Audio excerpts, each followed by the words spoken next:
अब हम आगे बढ़े बेटे. Now we are coming to the term indicators.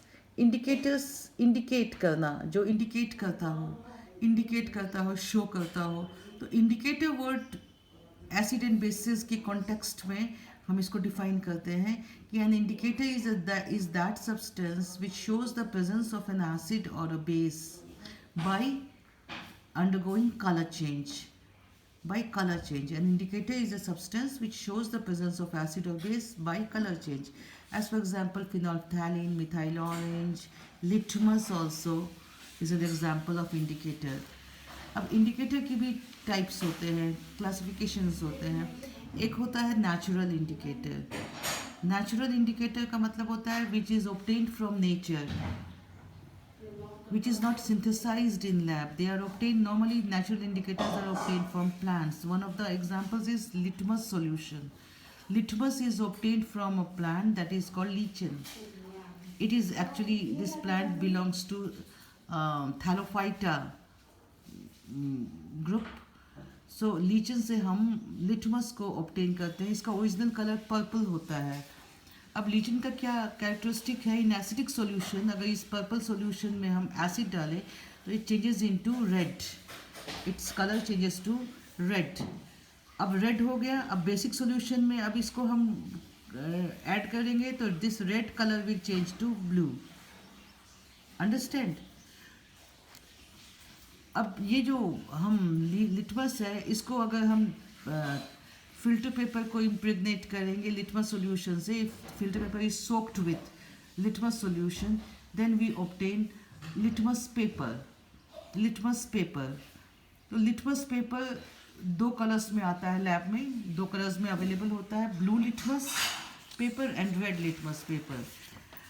Blue litmus and red litmus की यही कैरेक्टरिस्टिक है कि blue litmus paper turns in acidic solutions turn blue litmus red and basic solution turn red litmus blue. And in neutral solution या water there is no color change. एक और example है natural indicator का, turmeric juice, हल्दी, turmeric. आपने देखा होगा आपकी शर्ट में कभी टिफिन, आपकी मामा ने टिफिन दिया होगा, टिफिन से कुछ सब्जी आपके शर्ट पे लग गई हो खाते वक्त, जिसमें कि थोड़ा सा ऑयल होता है, हल्दी होती है. तो हल्दी की वजह से थोड़ा सा ऑयल, ये येलोइश एक ये हो जाता है, दाग पड़ जाता है. अब क्या करती है, जब आप इसको सोप से धोएंगे, वॉशिंग पाउडर से धोएंगे, तो इट टर्न्स, अप्लाई जब करते हैं तो इट टर्न्स पिंक. क्यों? क्योंकि वॉशिंग पाउडर जो है ये बेसिक नेचर है, इसमें बेस है. तो बेस के प्रेजेंस में टर्मेरिक का कलर येलो से रेड हो जाता है. तो टर्मेरिक भी एक इंडिकेटर है. एसिड के प्रेजेंस में इसमें कोई कलर चेंज नहीं होता है, ये येलो ही रहता है. But in presence of base its colour changes to reddish brown और pinkish. Turmeric is an indicator. वैसे ये red cabbage juice is also an indicator. Acidic medium में तो इसका कलर रेड ही रहता है, पर बेसिक मीडियम में इसका कलर हो जाता है ग्रीन. अब आ जाए हम सिंथेटिक इंडिकेटर्स पे. तो synthetic indicators which are synthesized in lab, ये नेचर में नहीं मिलते, नेचर से किसी भी प्लांट में नहीं आते हैं, ये लैब में सिंथेसाइज्ड किए जाते हैं. तो one of the examples is phenolphthalein. Phenolphthalein जो है ये एक्चुअली कलरलेस इंडिकेटर है, कलरलेस लिक्विड है. एसिडिक मीडियम में अगर इसको एसिड के में एक ड्रॉप डालेंगे तो कलर चेंज नहीं होगा, कोई कलर चेंज नहीं होगा, मतलब कि ये कलरलेस ही रहेगा. But in basic medium its colour changes to pink. Phenolphthalein changes its colour to pink in basic medium. In acidic medium no colour change.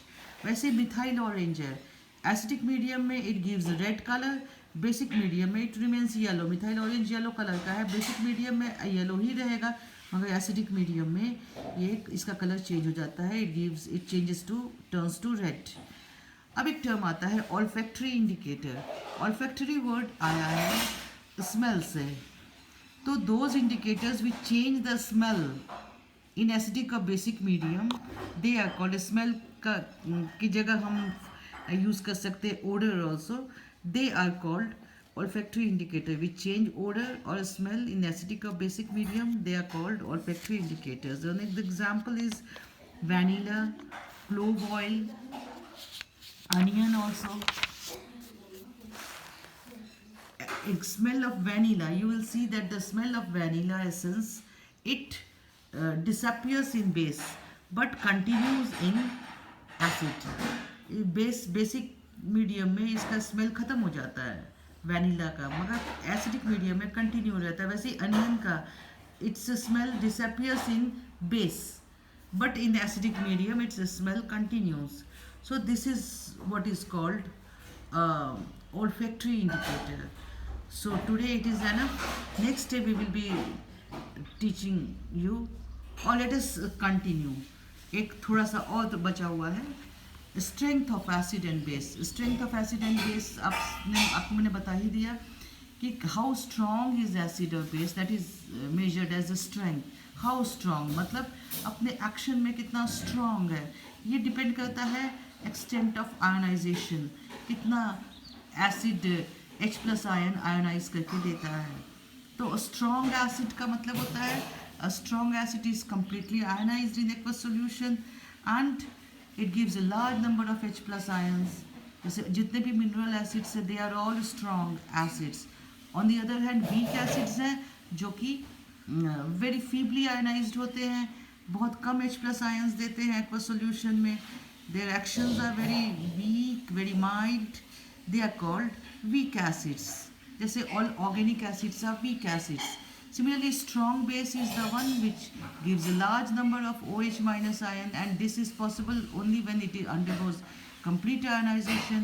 And a weak base is the one which ionizes to a very small extent and gives a very few number of OH minus ion.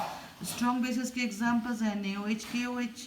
Weak bases के example like NH4OH, magnesium hydroxide, calcium hydroxide, ये सारी weak bases हैं. अब यहाँ पे एक term आता है pH. pH is a number which which expresses the H plus ion concentration in aqueous solution and tells as to how acidic or how basic a substance is. Means ये H plus ion solution में किसी acid को dissolve किया आपने water में, अब वो strong acid है कि वीक एसिड है हम नहीं जानते.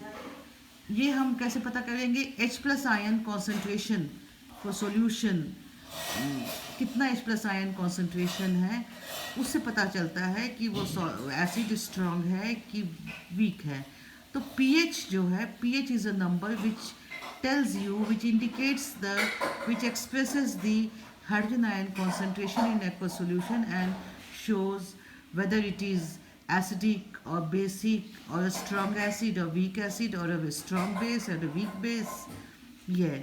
अब एक डेनिश साइंटिस्ट थे, डेनमार्क के डेनिश साइंटिस्ट सोरेंसन, उन्होंने एक स्केल डिवाइस किया था, पीएच स्केल कहते हैं उसे. पीएच स्केल एक्सटेंड करता है 0 से लेकर के 14 तक स्केल ये किया था. इस स्केल में जो है वाटर, आप देखिएगा कि वाटर या न्यूट्रल सॉल्यूशन इस स्केल में इसका पीएच होता है 7. इसका पीएच होता है 7.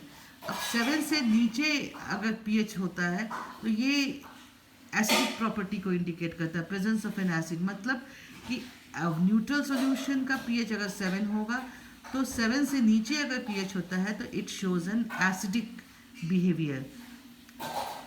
6, 5, 4, 3, 2, 1, 0 ये सारे एसिड्स हैं. And increasing acidic strength, this is the increasing acidic strength. जिसका पीएच 5, 6 में है वो वीक एसिड होगा. जैसे जैसे पीएच आता है 4 पे, 3 पे, स्ट्रेंथ ऑफ एसिड बढ़ती जाती है. 0, 1, 2 पे very strong acids are there. Similarly 7 से ज़्यादा पीएच होगा तो ये it shows basic character, means base, presence of base it indicates. अब 8 से लेकर के 14 तक ये सारा बेसिक है. और यहाँ पे भी है कि basic strength increases in this order. 8, 9 ये सब जो है वीकली बेसिक है, फिर धीरे धीरे मॉडरेटली बेसिक, और यहाँ पे आते आते very strong bases are there.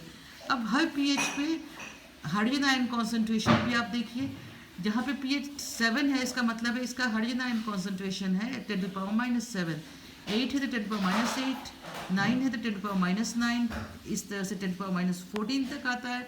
और वैसे ही जब पीएच डिक्रीज करती है तो हाइड्रोजन आयन कॉन्सेंट्रेशन इंक्रीज कर रहा है 10⁻6, 10⁻5, 4, 3, 2, 10⁻0 तक आ जाता है। तो हाइड्रोजन आयन कॉन्सेंट्रेशन इंक्रीज करता है पीएच डिक्रीज करने से, and hydrogen ion concentration decrease करता है जब पीएच इंक्रीज करती है। I think you must have understood by now. अब यहाँ पे एक टर्म आता है यूनिवर्सल इंडिकेटर, एक और इंडिकेटर है universal indicator. It is pH indicator. ये पीएच को इंडिकेट करता है किसी भी सॉल्यूशन का। It is composed of various kinds of compounds which show colour change over A range of pH value 0 to 14. It gives particular color for a particular pH value. जैसे pH 7 होगा, that is pure water या neutral solution में, तो इसका colour हो जाता है, universal indicator का कलर होता है ग्रीन।